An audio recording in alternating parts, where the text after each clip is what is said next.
गांव के कोने में घने पेड़ों से घिरे तालाब के पास एक हवेली खड़ी है। लोग इसे 5 बहुओं का घर कहते हैं। ये घर जितना बड़ा है उतने ही बड़े इसके राज भी हैं।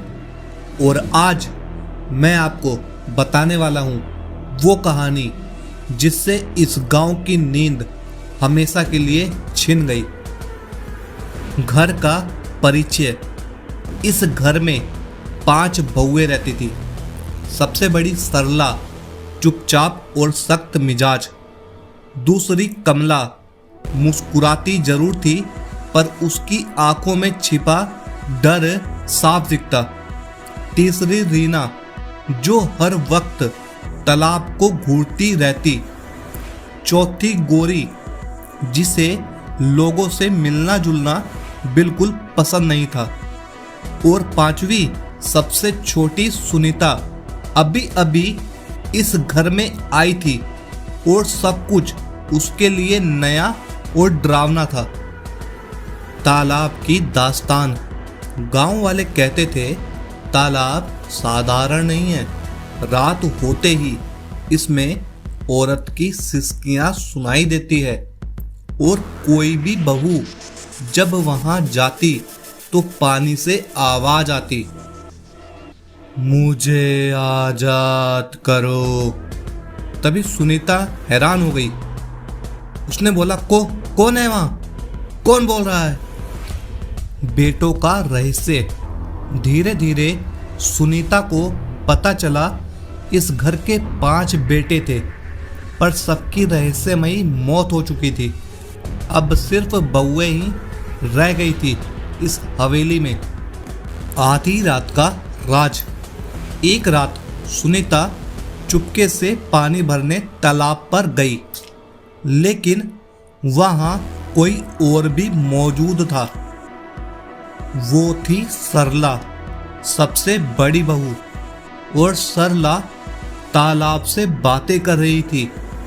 मैं वादा निभा रही हूं, एक एक करके सबकी बारी आएगी।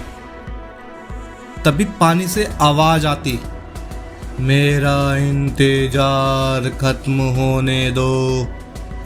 सच सामने आता है। सुनीता ने जो देखा उससे उसका खून जम गया। ये कोई साधारण तालाब नहीं था। ये उसी औरत की आत्मा का कैद खाना था जिसे कभी इस घर की सांस ने लालच और जमीन के झगड़े में डुबोकर मार डाला था। उस औरत का श्राप था, हर साल इस घर का एक बेटा तालाब में समा जाएगा। और यही वजह थी कि 5 बेटे मर चुके थे। अब बारी थी सुनीता की। आत्मा ने उसे पुकारा। पानी से आती चीखती हुई आवाज, अब तू मरेगी, तू मेरी होगी। सुनीता डरी हुई, नहीं, मैं तुम्हें आजाद कर दूंगी, बस मुझे छोड़ दो। सुनीता ने साहस जुटाया। उसने तालाब में डूबे कंकाल की हड्डियां निकाली और उनका संस्कार किया। तेज हवा, पानी का उफान, फिर अचानक शांति छा गई। सुबह हुई, तालाब शांत था। गांव वाले जब वहां पहुंचे तो हवेली सुनसान थी। चारों बहुएं हमेशा के लिए गायब हो चुकी थी। सिर्फ सुनीता बची थी, लेकिन उसके चेहरे पर अब मासूमियत नहीं थी। गांव वाले आज भी कहते हैं 5 बहुओं का घर अब सिर्फ एक का रह गया। लेकिन असली सवाल ये है, वो एक बहू सच में इंसान है या तालाब की आत्मा बन चुकी है? अगर आपको ये कहानी पसंद आई तो इसे शेयर करें और अगली बार मैं फिर लेकर आऊँगा एक और रहस्य, एक सस्पेंस भरी कहानी।